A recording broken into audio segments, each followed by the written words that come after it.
Welcome to the world of stand-up. It's a big party, Jen. We have a live studio audience. They're going to clap when we tell them to clap. I was like, okay. Well, first of all, thank you for coming. Since my breathwork experience that I had in Southern California, I've been wanting to have a breathwork facilitator on my show. And it just happened to be that you're local. This was easy. I really appreciate your willingness to come on the show.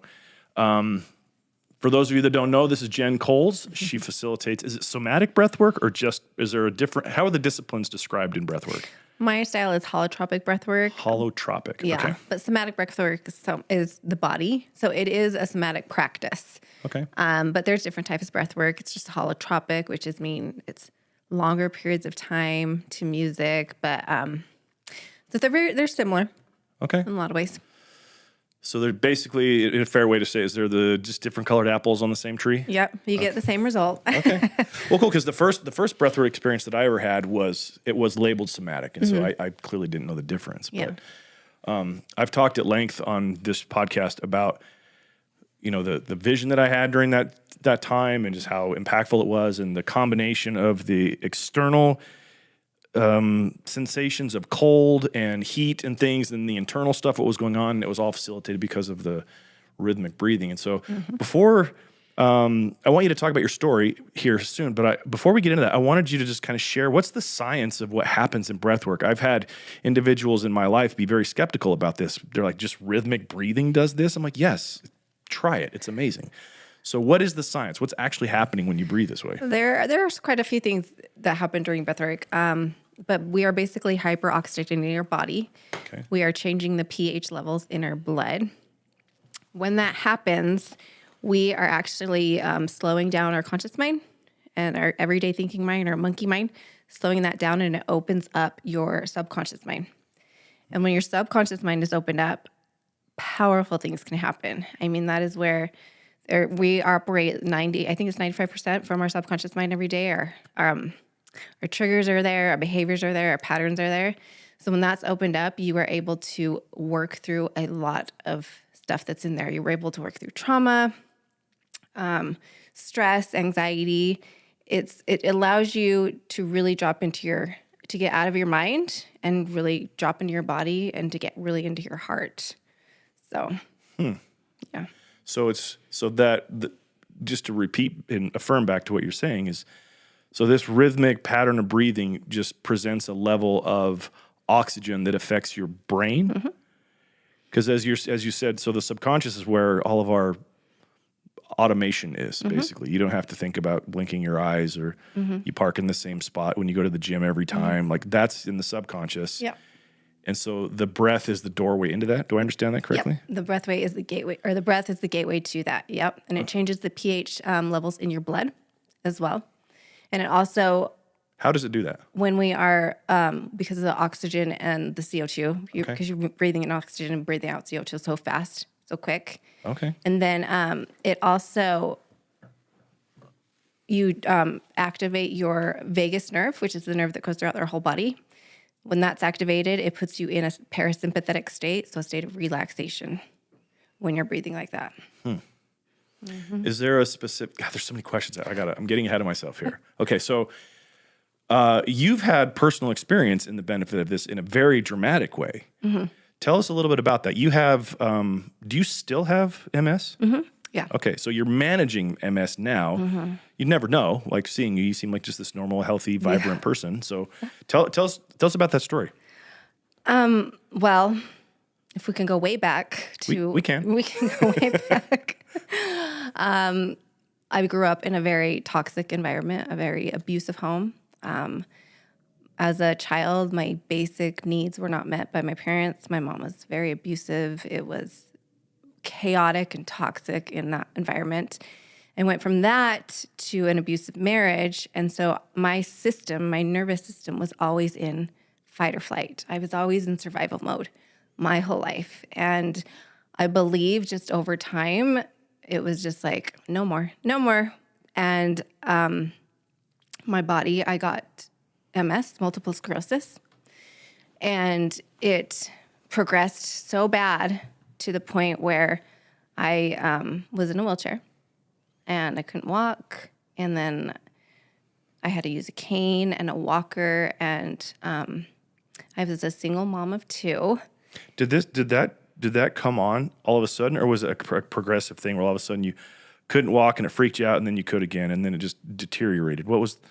I want to understand the deterioration, because I do understand implicitly dis-ease. Like when your body is over periods of time not at ease, things show up. So this is clearly what was happening to your body. Was it like a drop off, or was this like one day I can't walk, this is done? So I was 25 years old, and I woke up one morning and the whole left side of my body was numb, and my face to my foot, and I thought I had a stroke because it was the left side of my body. And I didn't have insurance. I was still married at this time. I didn't have insurance or anything. So we didn't go to the hospital for a long time. We just tried to cut out some food and stuff and try to see what was helping, but nothing was really helping. And it was a few months, and this was at the point where I was just about to leave my ex-husband. And so it was really chaotic in my environment at that time. Sure, even in your mind, I bet. And I had no idea what was happening. I mean, I had a little boy, and I would try to hold him, and I had to hold him in my right hand, and I couldn't do anything in my left hand. It was so weak. And I remember just trying to even fold laundry, and I'd have to just like swing my arm over because I just couldn't hold anything in it. It was just really weak. And that had to have been horribly scary. Yeah, it was. And, he was like, we don't have insurance. We just didn't, I can't move, dude. We didn't think it was serious. And now looking back, I'm like, wow, okay, if there's symptoms in your body like that, please go to the doctor immediately. Right, yeah. Because I just always wonder, if I went sooner, if it would be different. But, what was that? You were married, you were folding laundry, it was really, really difficult in your body, right, on the left side. So we went to the hospital, and I finally went to the hospital after I left him because I wanted to know what's going on. And we did all the tests, MRIs, spinal tap, in-office tests, and they diagnosed me with MS. And I was like, what? That's for old people. Right. I had no idea. Well, to be honest, 25 is old. I mean, it's so old. I know, and now I'm ancient. Yeah. But you can walk, so that's good. I know. Yeah. I'm grateful. So they diagnosed me with that, and I was like, okay. And that spun me out. I did not accept this disease. I had now left my ex-husband, and I was a single mom, and I was scared out of my mind. I had to move back home to my toxic environment with my parents. And so it was just constant chaos for me. And I did not accept this disease. And so I kind of rebelled, and I just, I wanted to numb myself out. I didn't want to feel anything. I was in denial for years and years and years. I partied a lot, hung out with the wrong crowd. And when you are doing those things, when you have a disease, it does not help at all. Sure. Like at all. And I just, I didn't understand. I had zero tools. I didn't understand. I didn't know what to do. I thought it was a death sentence. And I just was like, okay, I'm just going to go as long as I can. So when you have relapses with MS, they can last anywhere between 90 days. And anything after 90 days is considered permanent. And so they lasted 90 days. I didn't have any real permanent damage, some still numbness and tingling in my left arm, but everything got a little better. So I was in remission. And it had been a few years, and I was in another horrible relationship. And it seems to be stress is a huge trigger. So they tell you, if you have MS, stay away from stress. And that's really hard these days. So I was like, okay. So that's like staying away from air. Yeah, I know. I was like, how do you do that? So I was in another pretty bad relationship that was really stressful. And that one put me in the hospital. That was my second relapse. That one put me in the hospital, and it was pretty bad. There was a lot of numbness and tingling. But it was really soon after that, within a few months, where I had another relapse. So they were just back to back. And During this time, were you still partying? yeah, I was drinking. Okay. I numbed out with alcohol a lot. Yeah. And I didn't need alcohol. I wanted it to, I didn't want to feel what was going on. I didn't know, like I said, I had no tools. So I just thought, I didn't realize that I was numbing out. All I knew is alcohol made me feel different than I wanted to feel. Yeah. So that relapse, it put me in the hospital where I lost full mobility of my legs. I was numb from the belly button all the way down to my feet. I could not feel at all. I could not walk. And it was scary and lonely, and it was very depressing. Yeah, I bet. Yeah. And so well, thank you for sharing that. I think that it's the discussion of alcohol and what it does is an important one. Mm-hmm. It's very curious to me. I mean, you've probably seen those memes where they say like alcohol is the only drug that people think it's weird that you don't take it. Right. You know, the idea of being sober and not involving yourself in that is some sort of oddity in some circles. It's evolving. It seems to be almost cliche now. Like a lot of people are becoming, sober but then they're stoned every day. So that's, they're still sedating in some way, but alcohol is a part of our culture. I would love to figure out how it became so prevalent. Yeah. It's so accepted. Oh, I know. Even like that, like I'm listening to this crazy story. You're in these relationships that aren't supportive. You've got this history with your family that sucks.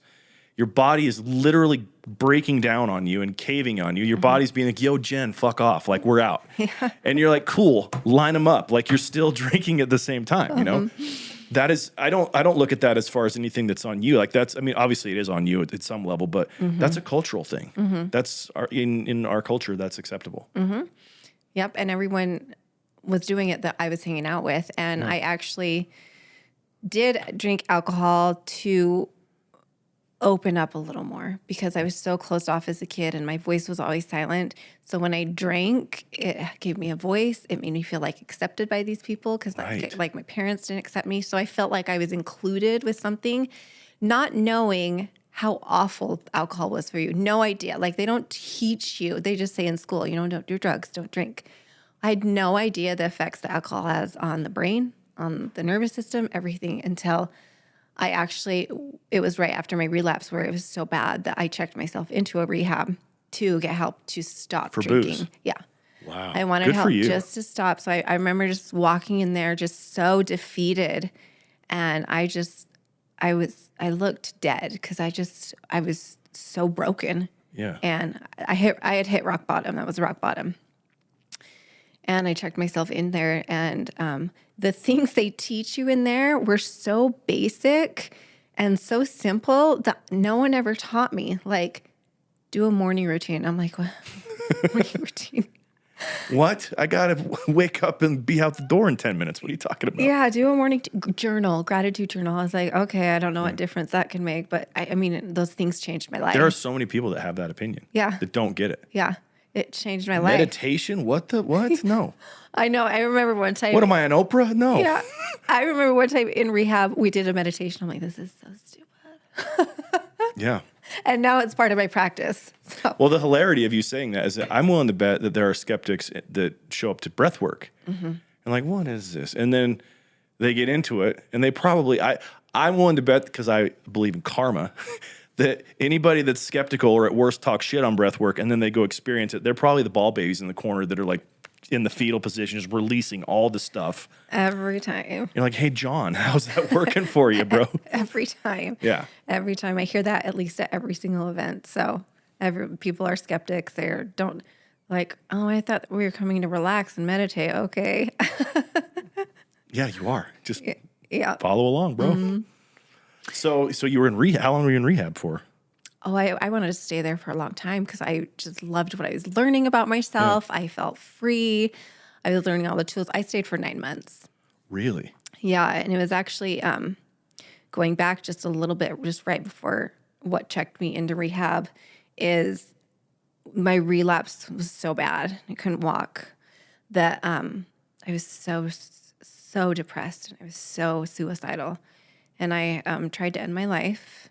The hospital had sent me home with 60 pills, sleeping pills. I don't know what they were, but I just remember when you feel that low, and because people say like, how do you get to a point where you don't want to be here anymore?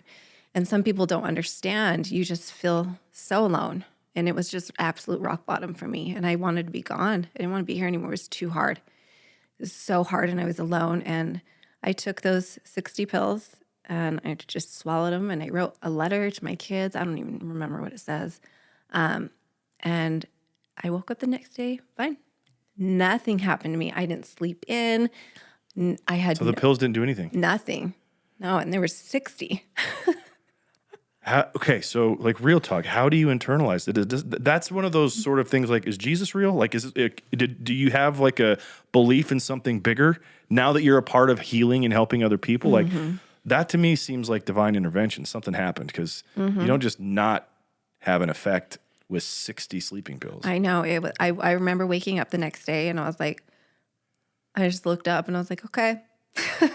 Wow. I said, okay, I'm supposed to be here. And I woke up and I wrote pages of gratitude.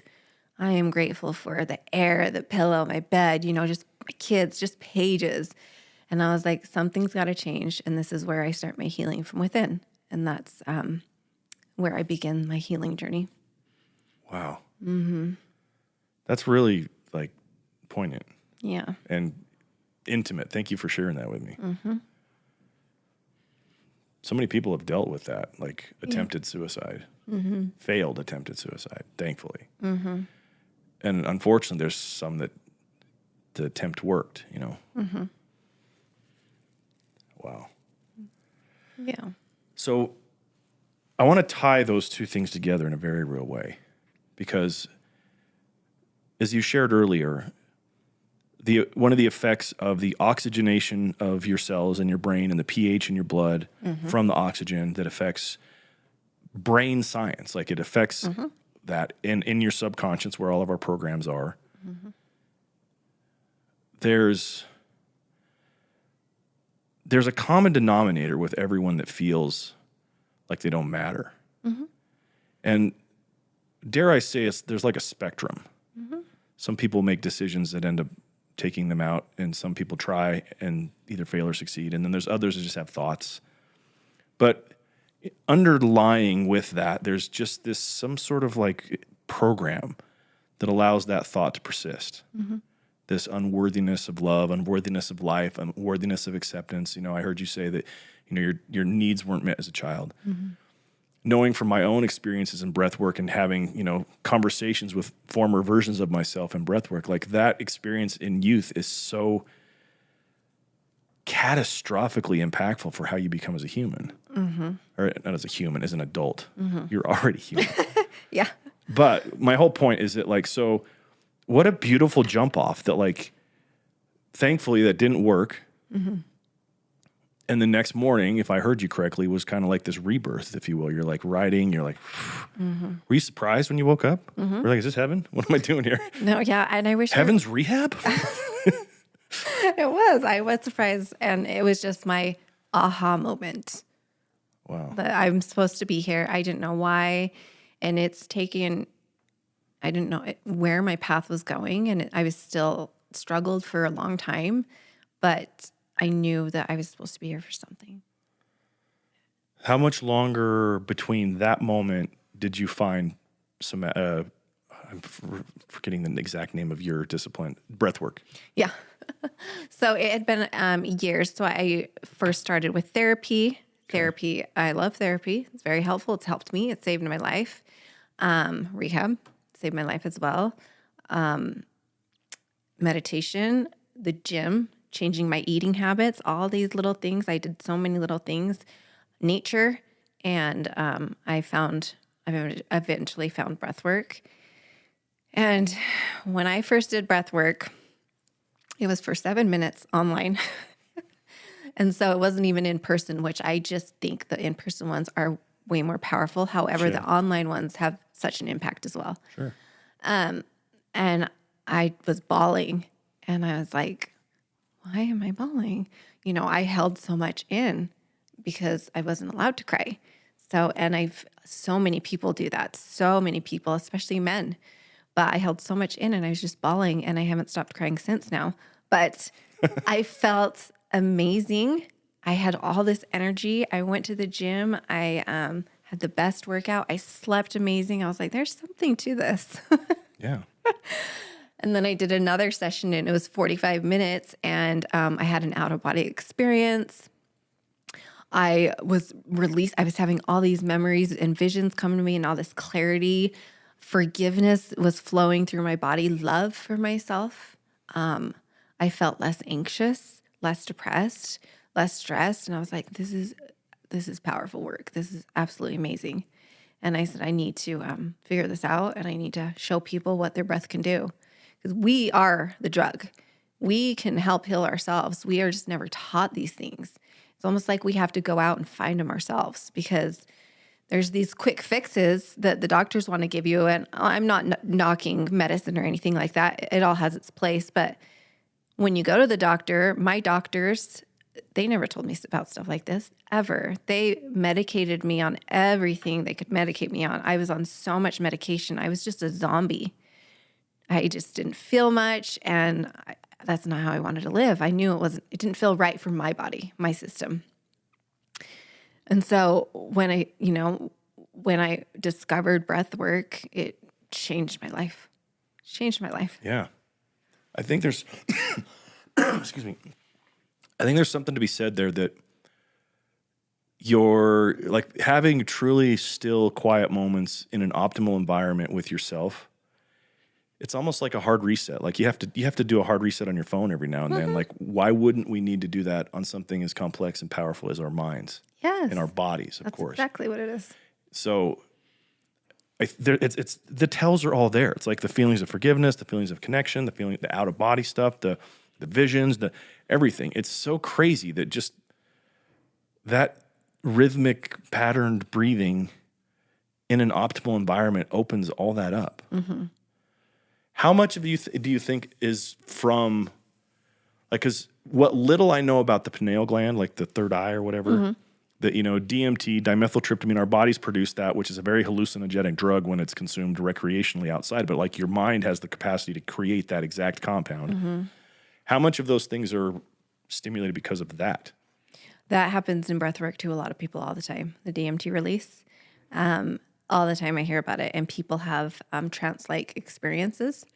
So it does stimulate the pineal gland, and that's when people have their visions, or they see kaleidoscopes, they see visions, they see lights. Fractal patterns and all that. Yeah. So it's it can be a very, what is the word I'm looking for? Psychedelic experience for some people. Yeah. So it's just... each journey is so different for everybody. But like you said, it's a reset for your nervous system.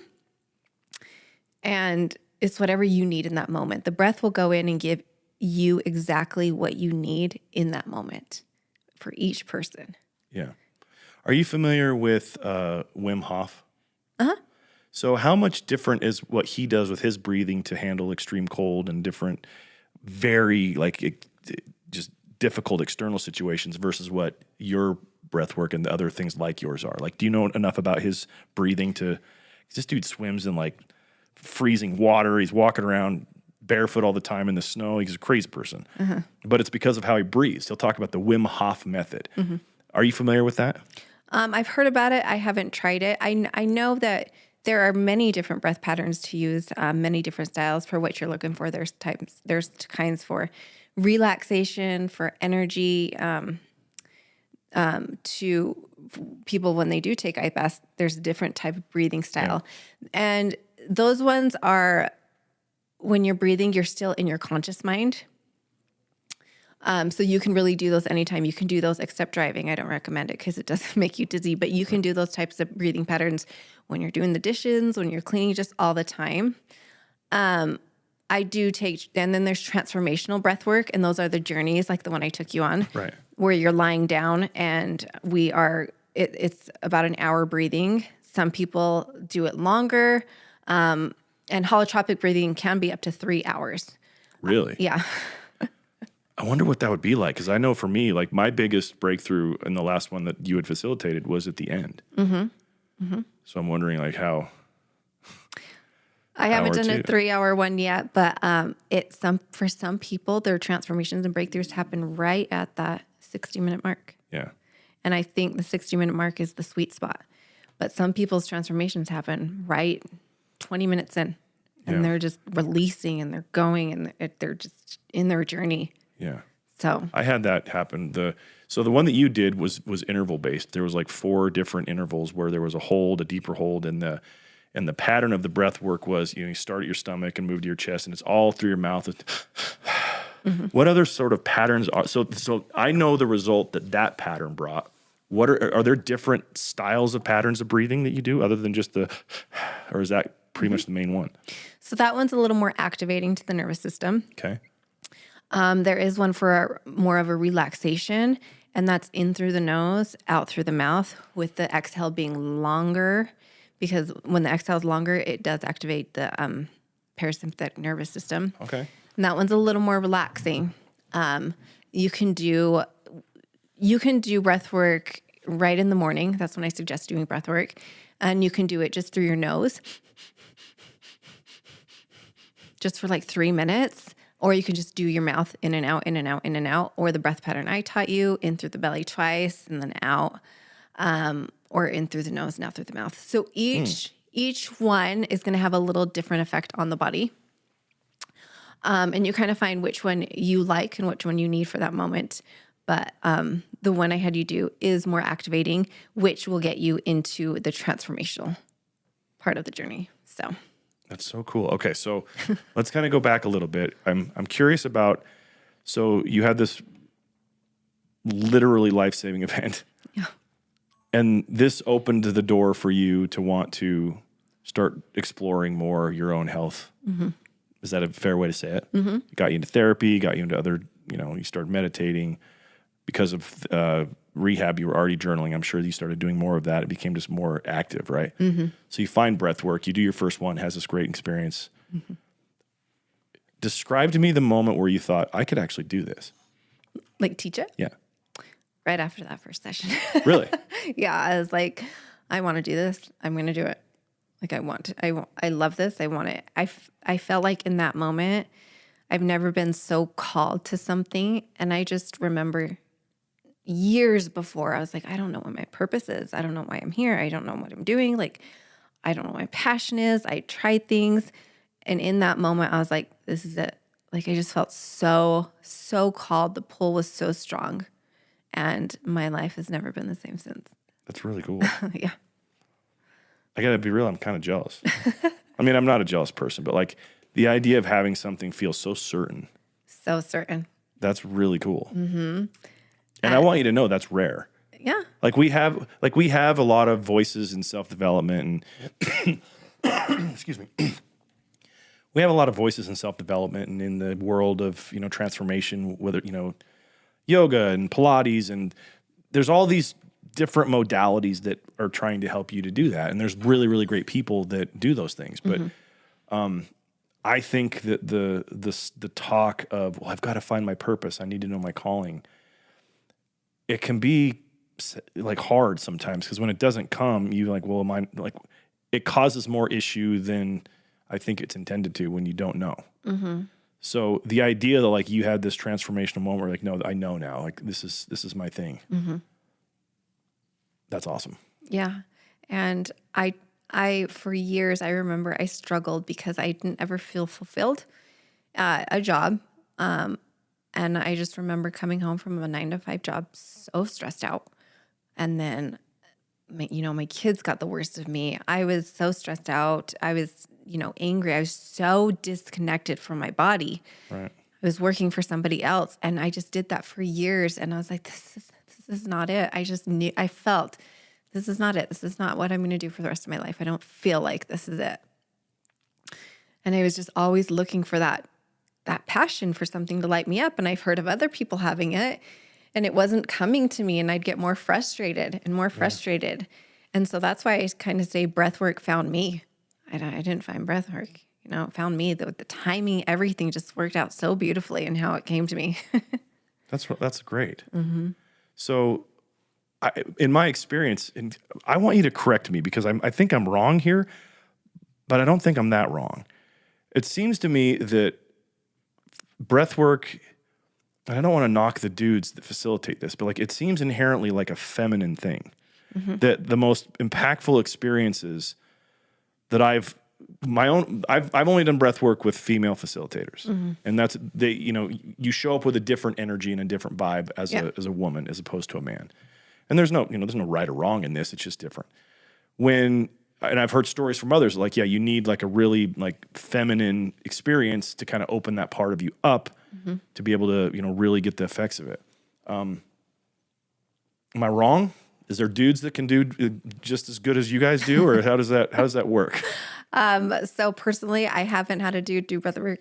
I haven't done one with a guy, but there are a lot out there. Well, I have a client even that like I produce podcasts for that does facilitation of breath work. I've never gone through one of his sessions.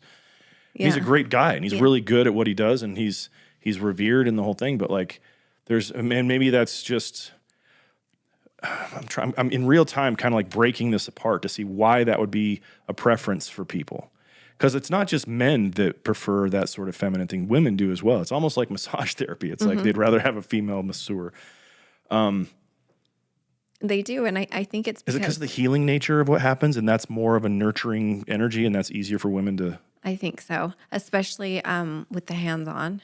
Yeah. I do facilitate a lot of men, and... the second I put my hands on their heart, they cry. Yeah. It just gives them permission to release whatever they are feeling.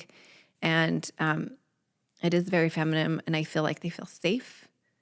And it's just, I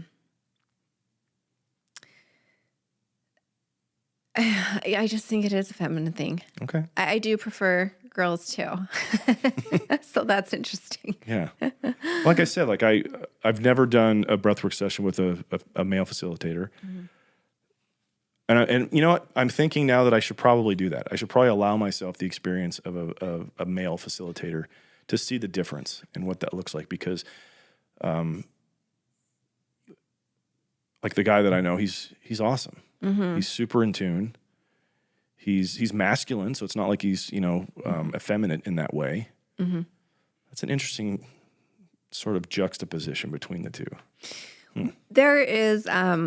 There are some people who, now you can go into breath work and be really intense with your breathing.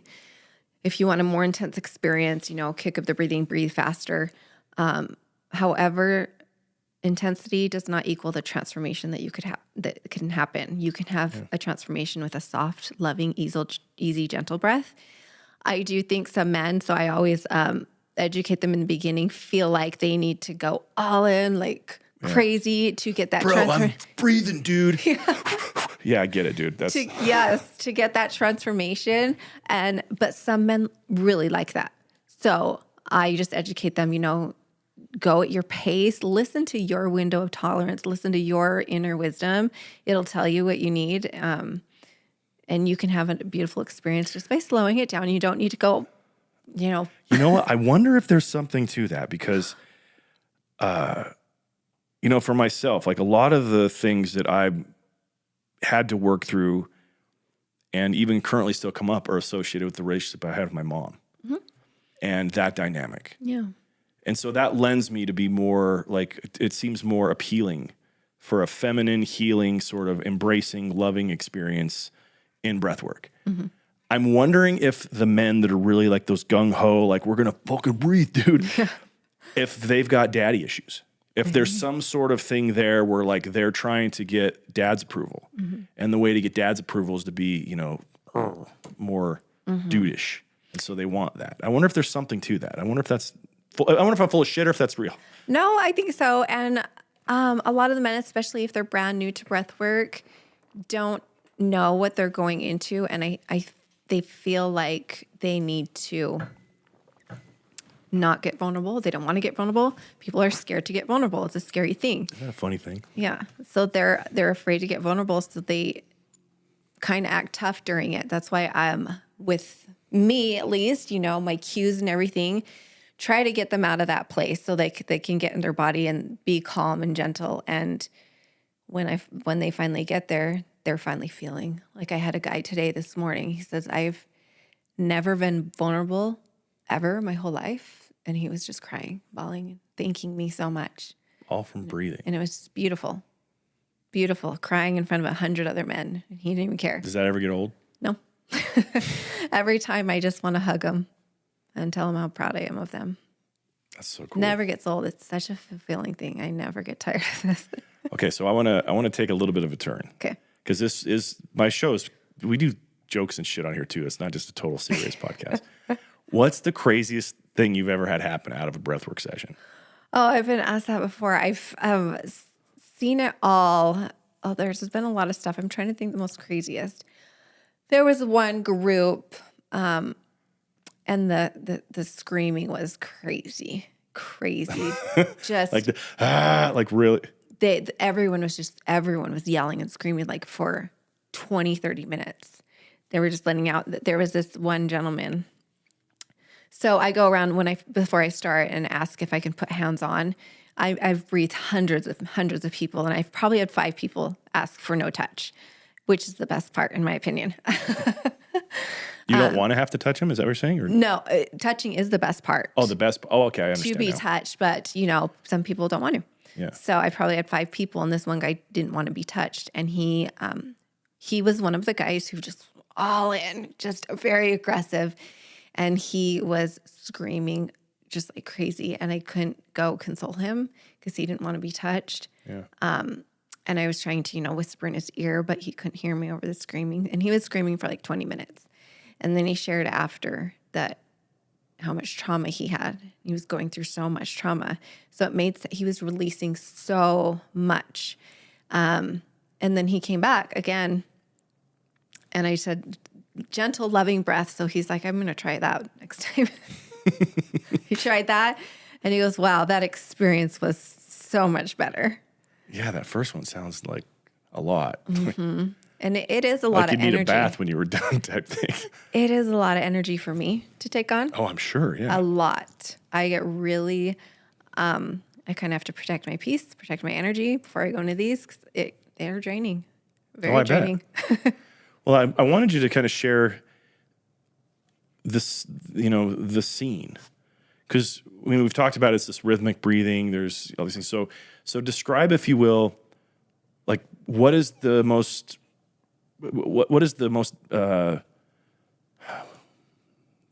I'm having a hard time with words right now. It's another one of those schizo moments, friends, where I'm going to be, hey, he's going to have Alzheimer's someday. No, what's the most, perfect scenario for a setting when it comes to breath work? Like, because I've seen like it's dark. Mm-hmm. You have certain music that you bring and you play. Mm-hmm. So paint that picture. What's the scene? So I'm learning more as I go with each event as I do too. My own ones that I do, people come pay for. So it's a bunch of strangers. Nobody knows each other unless, they bring a friend or something. Is that ideal? Yeah. So it's better to be in a room full of strangers than it is with people you know? No, sorry, that's not ideal. Oh, okay. It's great though. You can have a beautiful experience doing that. So the room's dark. I have some lights. I set the mood, always playing music. And the music is great because it can trigger stuff. Trigger memories, certain music. I do a lot of music with words too, and people will hear a song and it takes them back to a memory, and that's when they start releasing and stuff. But what I've found, because I do lots of retreats, lots of private events, is the retreats where everyone is doing stuff, participating in stuff before the breath work, connecting, getting vulnerable with each other, are the most powerful experiences that I do, because they get vulnerable so much quicker during the breath work because they've already done it with each other earlier in the day. And so I'll have rooms of 50 women, 50 men, all just sobbing, all crying, so quick into it because they feel safe with each other. Yeah. So the ones where a bunch of strangers don't know each other and they're coming to my events, they are a little more guarded. They're scared to let their guard down a little bit. And it's all with my cues that'll help them. But I get people who still don't want to get vulnerable. So those ones are more powerful. And I do a lot of retreats, and I love them. As I think about that, that was my experience. The first time I did breath work was, I mean, I knew the people there. There was a local wellness center that had one. And Shannon Sperber was the facilitator. She came in from Scottsdale. And I kind of knew, like I knew people, like, oh, hey, what's up? Like it was associates, but it wasn't like we were part of some retreat. And then the second one was that. It was in California with the Send guys, with Keith Yackey. And that's what happened. Like we were all together before. We were all sharing and connecting and competing and laughing and busting each other's balls. And then we did a breathwork session. It was very quick. And the same thing happened with the one that you did there, which is my third experience. It wasn't an environment where there was already a familiarity with the other people. I'm going to say that, just my personal opinion, that was better.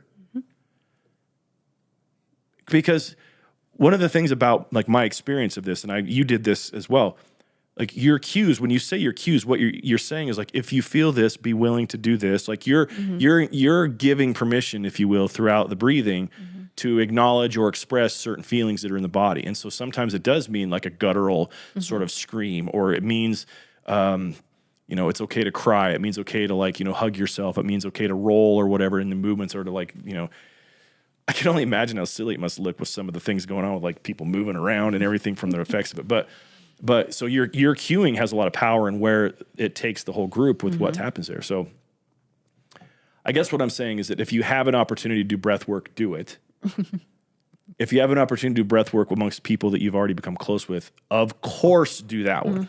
If you're a chicken shit on the first one, I get it. But like that one, of course do that one. Is that fair? Yes. And it's usually people who are hesitant the first time, get a little benefit from it, come back and go all in. Yeah. So they have a better experience. It's like dip their toe in the water for it. Wow. Well, I think we've gone over a lot of these questions already, but share with me, if you will, and you might not know this, but I bet you do. What's been one of the most dynamic success stories you've heard about from people that have gone through breathwork with you? Oh, there's so many. There's so many. I hear so many amazing transformations. It's wild. But there's been a few that have stood out to me.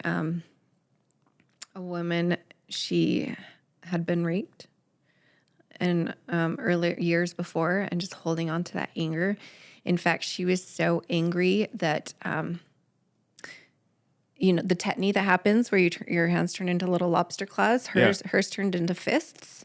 Oh, wow. And like she needed to punch something, and I gave her permission to punch her pillow, and she punched her. She's still breathing, you can express however you want. And she was punching the pillow and just sobbing and crying. And when she shared after, she talked about that she'd been raped, and she was able to forgive the person who had raped her because she'd been carrying that around for years and years and years. Wow.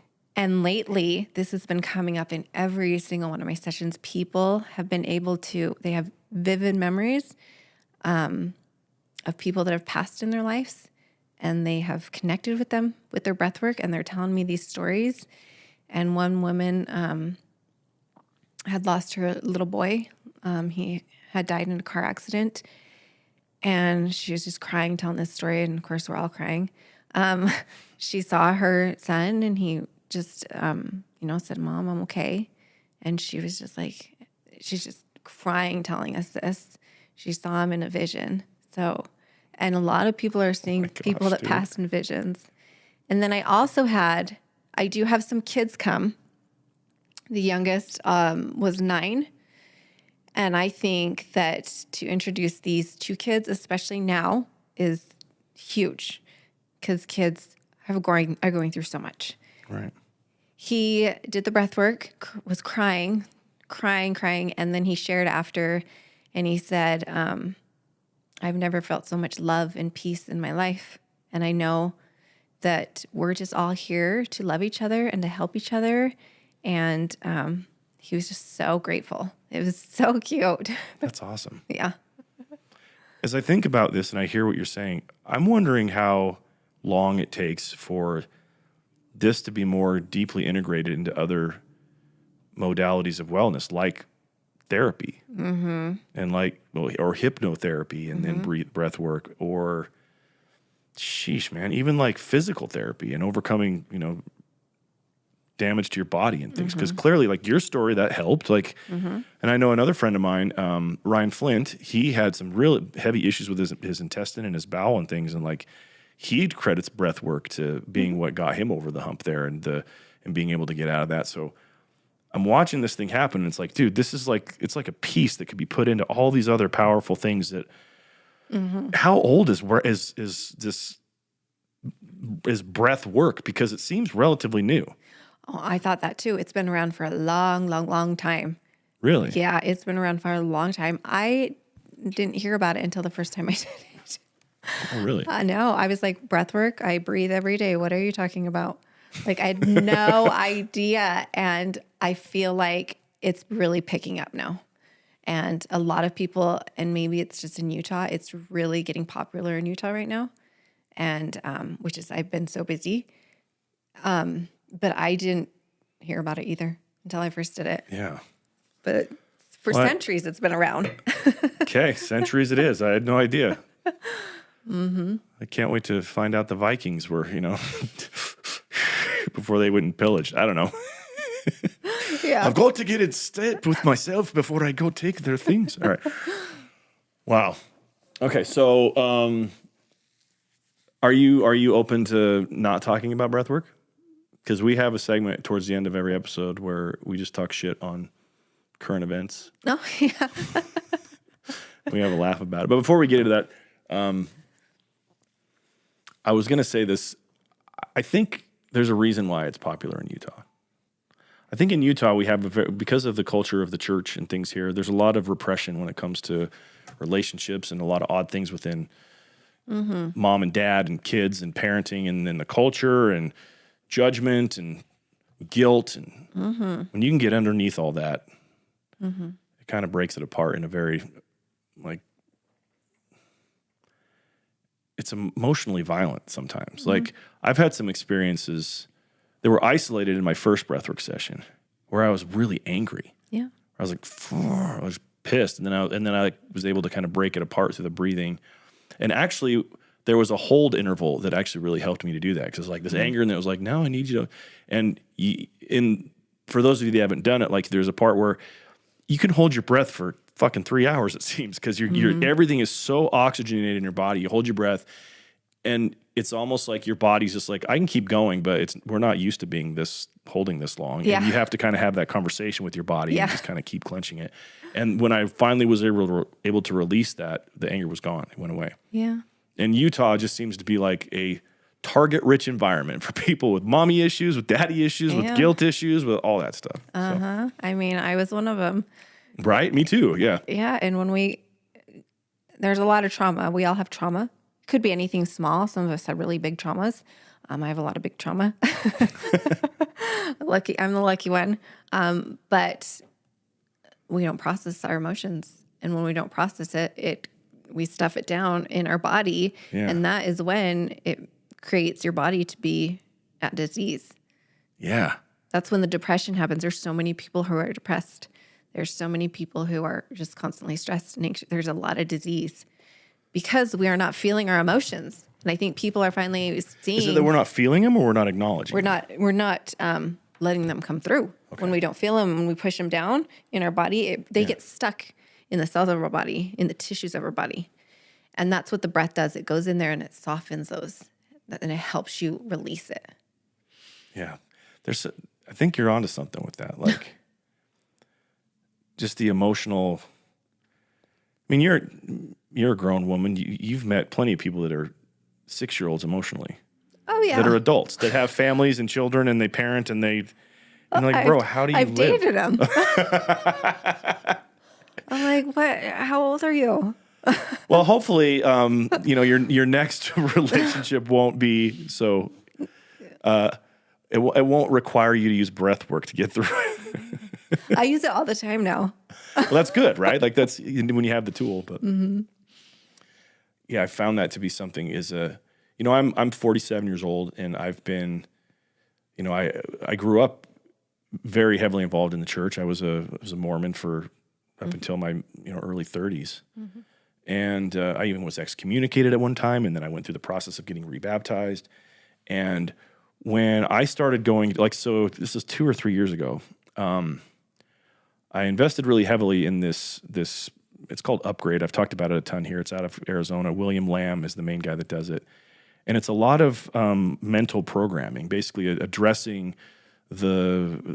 all of the stuff of the subconscious and the programs in it. So it includes things like timeline therapy. It's very NLP based, so neuro-linguistic programming. And, the neuro part of that is, touch and feel and sight and like all of the senses that we have that are associated with that and how we communicate with those senses into which just creates our programming of how we do it. And when I say program, because a lot of people think like, program, like what is this? Like, no, literally, like you have things underneath the surface that are making it so that you blink your eyes, that making it so you do certain things. How your relationship is with money, how you attract a mate, how you emotionally process things. Those are algorithms in your mind that are there that just are automatic. And when you can kind of get into those things and be like, yo, that's a bad one. I'm going to uninstall it and then reinstall something. My point with all this is that I thought I was like, I had my shit together. And then I start doing this. I'm like, oh my gosh, dude, I'm so cracked. But it was a feeling of self-acceptance. It's like, okay, well, at least I know I'm cracked. Like, let's go. So I think another reason why it's so important, and I'm thankful that you were willing to come on the show, is that there's a lot of skepticism, but very little after they do it. And I think that contributes to why breathwork has been kind of like the newest thing here, is because the results speak for themselves. You can't go to a session and do what the facilitator recommends you do and not at least at a bare minimum leave that experience completely relaxed and in touch with yourself and feeling like it's almost like a baptismal experience. Like it's all clean. Everything just feels good. Yes. And I love that you said that because for some people, me watching facilitating, they're moving a lot. They're moving that energy. They're all over the place. They're crying, they're yelling, they're screaming. And some people are so quiet and completely still and just at so much peace with themselves. And sometimes the ones who are quiet and still and at peace have the biggest breakthroughs. Because if you can't even see it on the outside, it is happening on the inside. Everything's happening on the inside. Yeah. Well, that's a beautiful life truth. Yeah. Everything happens on the inside. Our experiences of life happens on the inside. We can use the example of like an Instagram filter. Like we have filters that we put over our experiences that heighten anger or diminish anger, or that heighten happiness or diminish it, abundance and lack and all those things. And so being willing to at least come to terms with what you are and how you're functioning, anything that would help somebody do that, I'm all for. And clearly breathwork does that. Yeah. There are skeptics. I have to say, just try it. I've never had one person leave, not one person, who's said, oh, that sucked. I hate that. I didn't love it. Everyone's blown away. There's a thing, it's so silly to me. It's basically my age and older. Some of these dudes they're so fucking stubborn. Yeah. They're like, no, I can't handle breathing. Like, no. And I'm like, bro, what is your problem? There's nothing to lose here. Literally, everything to gain, nothing to lose. Yeah, I tell people, allow yourselves to be uncomfortable for 45 minutes to an hour, with the sensations and stuff, for some lasting transformation, for some change that's can come through, because it's worth it, I promise. And it's free. And you're in charge of it. You are doing it yourself. I'm just guiding you through it, but you're in charge. There's power to that. You know what, Jen? I think that's the fear. There is a problem in our culture with accountability. Yeah. And it's the second that, dude, everybody's a victim. Oh, yeah. Everybody's on the oppression Olympics. Like, well, I'm a black, lesbian, little person with no limbs. Like, I'm the worst of the oppressed, right? Like, there's like this hierarchy of who has it shittier. Yeah. And when you can move out of that and you're like, no, it's on me. I actually have a choice. Yeah. And I'm going to do this. Like, that's a feeling of empowerment. But I think that people are scared to death to empower themselves. Yeah. No. Because they already have it there. It's like you're choosing even when you don't know you're choosing. So why not just actually choose? Yeah. Anyway. Yep. All right. I agree. So we're gonna. You got any producer Parker? You got any good current events for us today? You know I do. Yeah, All right, buddy. You want to talk about raccoon dogs or the Biden family? Let's try raccoon dogs. We'll go that way. All right, raccoon dogs might have been the source of COVID-19. Really? Did this come off a South Park episode? Is that what this was? No, actually, this is like breaking news like an hour ago. Okay. Wait, what is a raccoon dog? We're gonna find out. I guess. I looked it up, and it is just they're dogs native to Japan and China. They look like raccoons. Okay.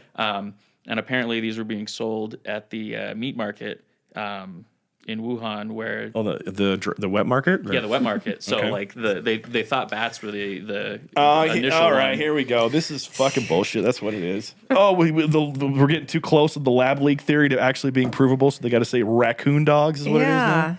Okay. Well, that's basically this is just another, according to all these, it's all I want to see hypothetical and like this might be another case. And I want to see a picture of the journalist that wrote this. It looks like he just overfed his raccoon. Dude, we got to make sure we put a picture of a raccoon dog in the video at this part because that's hilarious, dude. I've never heard of a raccoon dog. But that's a stretch. You don't want one as a pet? You don't want to have a raccoon dog? Because Maybe. I mean, my dog's kind of a scavenger already. I don't think I need a raccoon dog. Oh, Well, anyway. COVID-19. Dude, right now in my memories on all my social stuff, it's like showing the big stuff that like this was the time, back in 2020 Oh yeah, I when everything know. shut down. Isn't it wild? 3 years. Yeah. They're 3 years later, but people are still. Girl, we've been through some shit. People are still scared. Yeah. Not me. Well, dude, so my wife, she has a Pilates studio that's on the other side of this wall. Okay. And she's here early, and she's like, dude, because that's the library that's right outside there. And she said that every morning, tons of old people rolling into the library, and they're all masked up. Mm-hmm. Every last one of them. Mm-hmm. I'm like, oh, we're still doing this now? I see it too. I'm like, oh, how sad. Yeah. I mean, I see in my apartment complex people alone still walking their pet outside With a mask. with a mask. Still, we're 3 years later. Yeah. I'm like, Well, it's like they watched TV enough to get the hint about that then, but they haven't kept watching to where it's fine. You can just we're good. Raw dog that air, bro. No protection right here. yeah. I mean, Anyway, what else you got, buddy? Yeah. And then the other one is the Biden family received more than $1 million from Hunter Biden associate after 2017 Chinese wire. So like in May of 2017, like right after Vice President Biden left office, Hunter Biden's company got wired like $3 million from this Chinese company. And then they wired a bunch of money back to this energy and infrastructure group in Abu Dhabi. So they basically laundered the money. Yeah. You're saying? See, anytime I hear, I don't know where you are in politics or anything, but anytime I hear anything about corruption in politics, I immediately believe it. yeah. It could be the most crazy thing ever. I mean, I never believed sure. I never believed that Trump was in Moscow getting pissed on by a hooker. I never believed those stories because like he could just do that at his place in Mar-a-Lago. He doesn't need to go to Russia to get beat on. But anyway, Oh no, for sure. yeah. I decided after COVID, no more politics for me. I got so deep into it during COVID, and I found myself getting really pissed. Yeah, right? This was before I found breath work. So maybe we could dude, this is what we'll do. I'll arrange it. I'll bring all the people. We'll bring a bunch of like dudes, and then we're going to have breathwork session while we talk about politics. There you go. So we can get in touch with the fact that And then after the breath work, you guys won't even care. You're like, I love everyone in politics. yeah, that's a stretch, but I know who my enemy is, and I'm okay with it. That'll probably be more Yeah. like the Yeah. But yeah, I don't have any trust that anything that career politicians that have been there for 50 plus years do that has anything less. It's all just self-serving. They only do it for themselves. But anyway, so we will wrap this up then because I want to respect your decision to not talk politics. Where do people find you, Jen? Right now, my website's almost done. Right now, Instagram is the place to find me. I'm under that breathwork girl. Okay. Jen Cole's one in. And if you're in Utah, you can find all the events I host in the link in my bio, but I also post about them a lot. And then if you're not in Utah, I do some virtual stuff when you reach out, and I also travel for breathwork too. So so there's two things. So you actually do like your own events where if somebody just wanted to come randomly try it, Yep. here's a schedule, Jen can help. Okay. And then you are hireable by groups to do. Okay, perfect. Groups, private groups. So retreats. I got to say, like, so do you do online stuff too? Like, Yeah, when people ask me, and I do, there was a guy from your group who wanted me to do an online session with all the men in his program, and they all had such an amazing experience. And so, of course they did. Online. So when people ask me, absolutely, I do it. Okay. Well, I just as an endorsement of that, like I would recommend that whatever she charges, double it, and it's totally worth it because.